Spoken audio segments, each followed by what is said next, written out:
2013இல் வெளியான விஸ்வரூபம் முஸ்லிம் சமூகத்தை தவறாகச் சித்தரிக்கிறோம் என கூறி பல அமைப்புகள் எதிர்ப்பு தெரிவித்தன.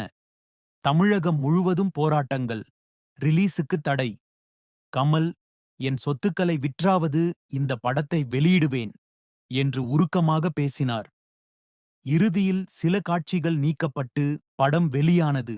விமர்சன ரீதியாகவும் வசூலில் வெற்றி பெற்றது. காலையில் பகிர்ந்து கொண்டது என்னுடைய சோகம், அது என்னுடைய கோபம் அல்ல. உங்களுக்கும் சோகமா இருந்தால் என்னுடன் சோகத்தை பகிர்ந்து கொள்ளுங்கள், உங்கள் கோபத்தை பகிர்ந்து கொள்ளாதீர்கள்.